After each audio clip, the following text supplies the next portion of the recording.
Welcome, folks. Before we get to today's guest, we'll do a quick mountain real estate market update. Union County, Georgia, Blairsville and Suches.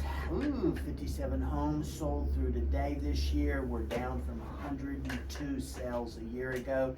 Average days on market in Union County, 66 days as of today. That's up from 59 days last year, and the average sold price is slightly up. This year it's a little over 367,000, up from 365. Taking longer to sell, but getting more for your homes. Towns County, Georgia, Hiawassee and Young Harris, Georgia. Only 23 homes sold thus far compared to 54 homes a year ago. Average days on market, 68 days, up from 51. Fewer homes sold, taking a little longer to sell. What few homes have sold. The average sold price is also quite a bit down from 424,000 to 335. So taking longer and less money in Towns County. Finally, Clay County, North Carolina, Hayesville, Warren, and Brasstown. 17 homes sold through today, down from 32 homes this time last year. The average days on market is 117 days this year. That is up from just 80 days last year, and the average sold price is up 464,000, a little over 464,000 this year compared to 392,000 last year. That's a quick look at the real estate market in the mountains. I'm more interested, honestly, in getting to today's guest. Today's guest is Dr. Don Grinenko, the co-founder and executive director of the Steel Place.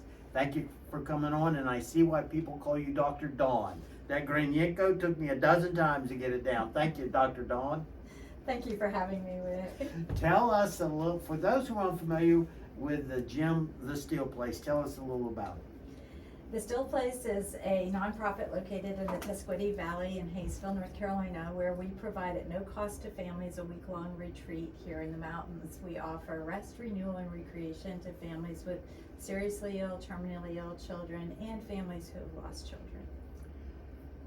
Wow, that's a ministry. That really is a great ministry. Tell me, how did this come about? This is not something that I think someone sits around and just, tell me the evolution. Sure. My husband and I both were academic physicians at the University of Florida teaching. I'm a With Florida State. Oh, we're actually Georgia fans, I think, more and more lately. Well, more lately, yeah. Because Florida stinks right now and Georgia's winning, no wonder. All right, you were professors at the medical school down at University of Florida. Right, we were in the College of Medicine, and as a pediatrician, my first sort of activity was to take care of very seriously ill children. And it was through that experience probably that the idea of the Steel Place first started to generate. And I was struck by the number of single parent families that were disrupted. I did primary care. I'm an internist also, so I did primary care for the whole family. When the children kind of graduated out of pediatric care, I took care of them as adolescents and young adults and saw just the ripple effect of serious illness on a family. And so with that, you know, when you go to work and every day you do the same thing, you start to create a dream.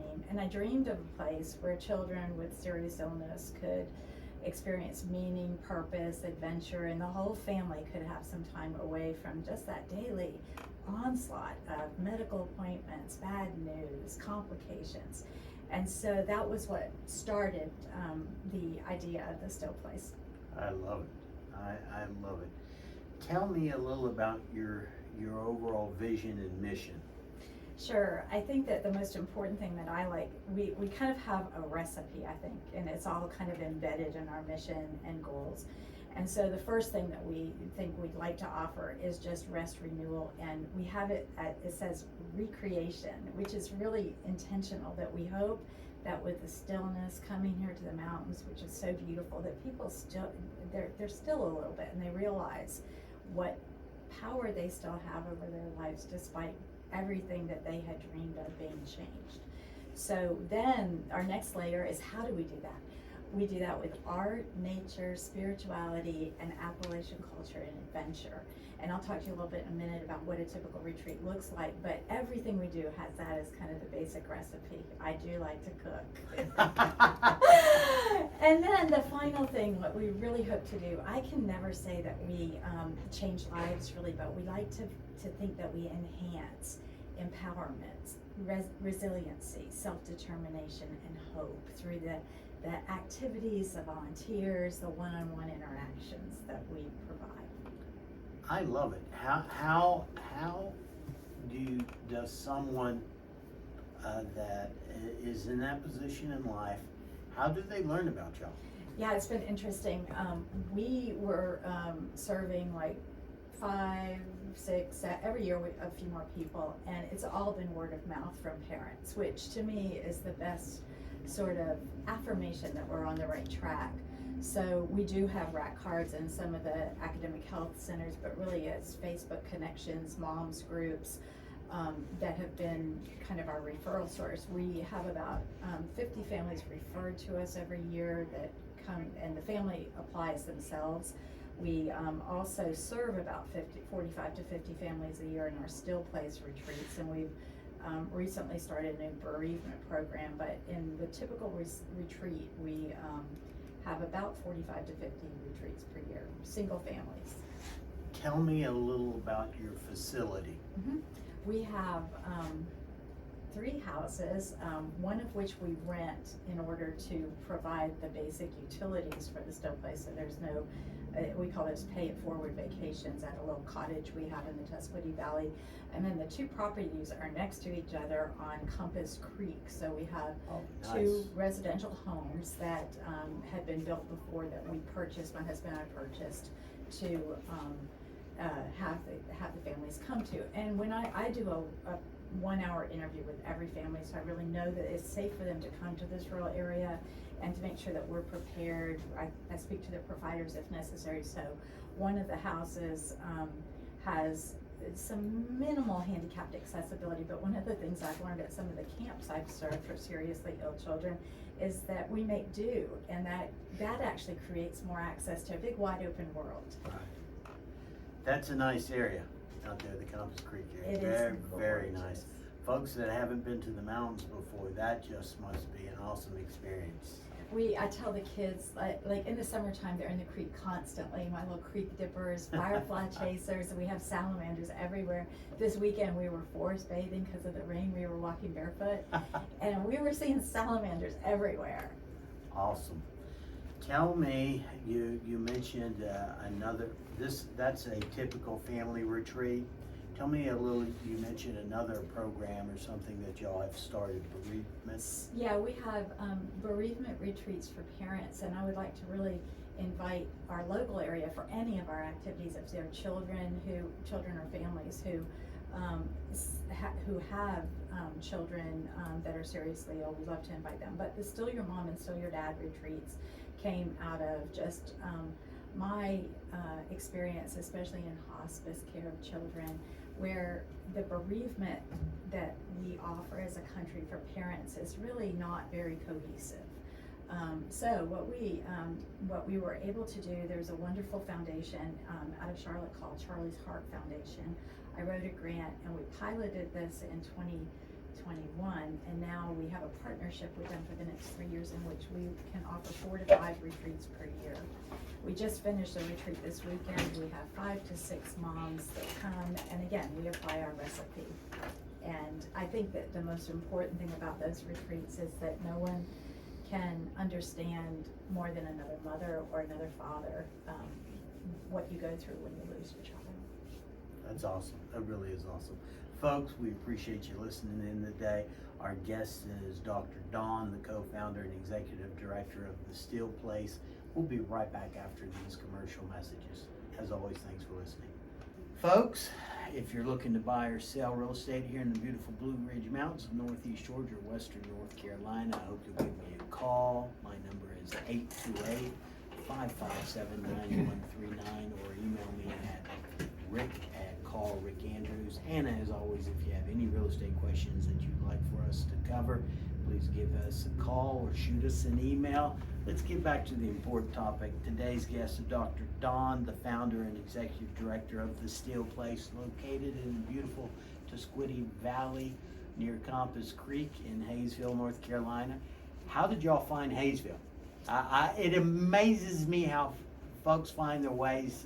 It's always an interesting story. How did y'all find Hayesville? That's a story. We had a little cabin up in Bryson City. It's a story in its own, but it burned down in the early 2000s as a function of a arson fire in our little community. It was just a little old 600-foot cabin. And with that, we had made a decision whether to rebuild or to relocate. And we ended up on a Saturday in Hayesville and met Cameron Bethel, who took us up to his spec house. And we're like, oh, no, this road is too rough. We can never come up here. And after looking around, it was meant to be. And never did we think we would move up here full time when we did that 10 years ago. And I cannot imagine a better community, a more loving, caring community. It is special. It is a special community. I go through tires quickly though on that rough road. Yeah, but that's God's country. I drove to the end of Compass Creek the other day and I was like, wow, I had not been out that far before. It was beautiful, beautiful. Now tell me, let's get back to the topic, the Steel Place.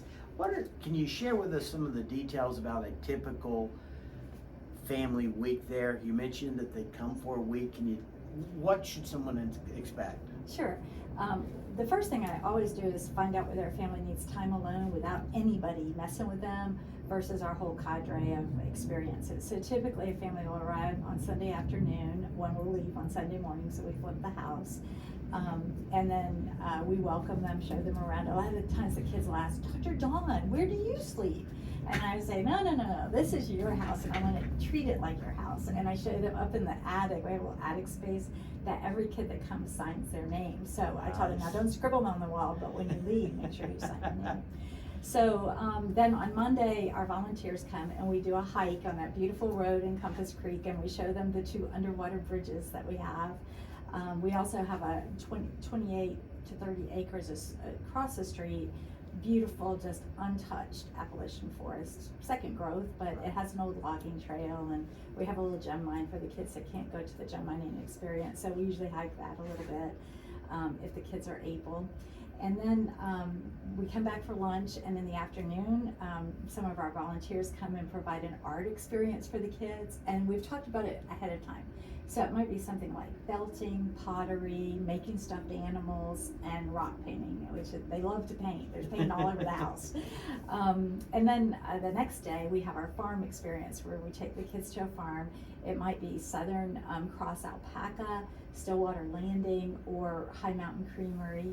And kids love goats, so this time of year, we love going to goat farms with them. And then after that, a volunteer meets them for a picnic at Fires Creek. They go to Carlotta's for snow cones, and then they rest for just a little bit, and they come home and we do Iron Chef, where whatever they gather during the week, they come and make a dinner for their family. And that's really important to me because it shows the kids and the families what they can do for their parents. It helps some of our kids who have had so much chemo or neurologic problems with eating that they are more interested in food. We also have a greenhouse and a garden where the 4-H is partnering with us this year to have the kids actually go with other, to contribute to the garden. We have our Three Sisters garden where we teach the legend of the Three Sisters, the Tossed Salad garden where the kids just sprinkle their seeds everywhere, and a pizza garden. On Wednesdays, the family's on their own, usually to go on an adventure, whether it's zip lining at Nakuchi, or whitewater rafting, horseback riding at Track Rock, or Chunky Gal, whatever they've chosen. We accompany them if we need to, like if they need a little support. And then on Thursdays, they go to Cowie Gift Shop in Mesa Mountain Mine in Franklin. Ginger and Tom Bratcher provide at no cost a big bucket of gems, and they go over, and in the evening they all want to show me what they got. They think they're rich and they are. On Fridays we do Hey There Hayesville, where they go to Tigers for ice cream. We're working on a little scavenger hunt around town. They go to the museum. And then in the evening, it's our funnest time, I think. We have what the kids came to call the No Parent Party and Parents Night Out or Date Night. So The parents go to either Paris and Company or the Copper Door for a beautiful meal. Nice. And then the kids, we have volunteers come that provide the party for the kids. And the kids have usually planned what they want to do. If they're older, we do a campfire. And then Saturday, the families are on their own to explore. A lot of families like to go to Helen. Georgia Mountain Coaster does free coaster rides for our kids. Oh, that Yeah, is it's nice. just amazing. Like over the years, the excursions used to be quite costly, but such loving, wonderful business owners in this town have supported us in so many ways. So It's a great place to we're live. really thankful. So that's a typical retreat. Well, tell me about, sounds like there's some volunteers involved in all of that. Yes, and in fact tonight, if anybody, well, this will broadcast later. So anyways, yes, we love volunteers. We're revitalizing our volunteer program after COVID. And we, Sure. lost a lot of volunteers during COVID because of, rightly concerns for our children and our volunteers. Many of our volunteers are retired from all kinds of professions and they bring their gifts to us. So we use hands-on volunteers, office volunteers, trail maintenance. We have 3 gardens we keep up with, Gardens of Hope. So we have tons of opportunities for volunteers. So you can just, if you're interested in volunteering, you can just contact us through our website. There's a volunteer application, or just email us at info@thestillplace.org. Sorry. What is your website? What's your domain? Our domain is thestillplace.org. And that's STILL place, The thestillplace.org, Still Place. O-R-G, thestillplace.org. Tell me a little about upcoming events. Yeah, the first thing I wanted to make our area aware of is we have our next Still Your Mom bereavement retreat on May 4th through 7th, and we would invite anyone who knows of somebody who has a family member, a mother who's lost a child under the age of 25, to contact us, apply. There's an application on our contact tree on our website, and the application's right there. Any family members who would like to apply, families who've suffered serious illness or loss, we ask to apply too. Even though you may live here, it's a different experience to be on that creek. Sure. We also have several fundraising events coming up in the next several months. Our first is our Cinco de Mayo. I think it's like our 5th annual Cinco de Mayo burrito after church fundraiser. This occurs at the Hayesville First United Methodist Church from 12 to 2 on May 7th. And so we invite everybody after church to come out.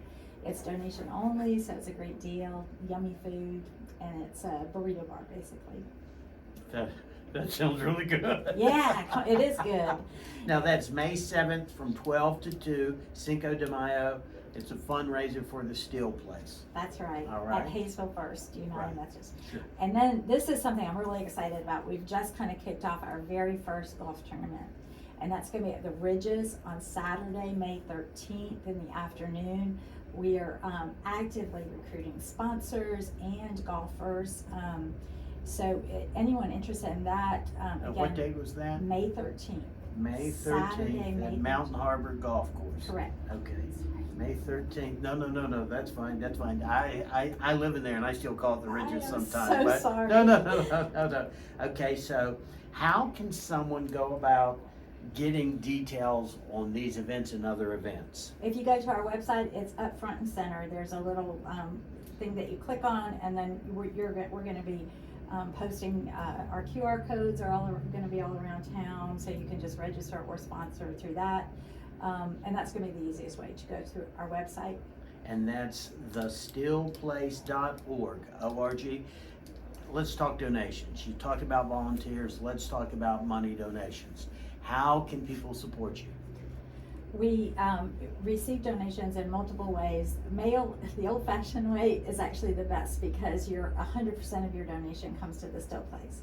You can also donate online through our website, but there is a little bit of an administrative fee that the website offers. Right now, we're really trying to increase the number of monthly donors, and we have a campaign right now to sponsor Iron Chef at $25 a month. And so just a little bit makes a huge difference for us. I'll do it. Okay, great. Love it. Love it. Yeah, I've heard so many good things of the different families that you've touched through the years there. This is awesome. Packy just gave me the 1 minute finger. real quick, for someone who is thinking about helping, why? I think the best thing is just to give your gifts to be known and to be loved and to share your love with children and families that have gone through a tough spot. I love it. I love it. Folks, today's guest has been Dr. Dawn, the founder and executive director of the Steel Place. I sure hope you'll help them out.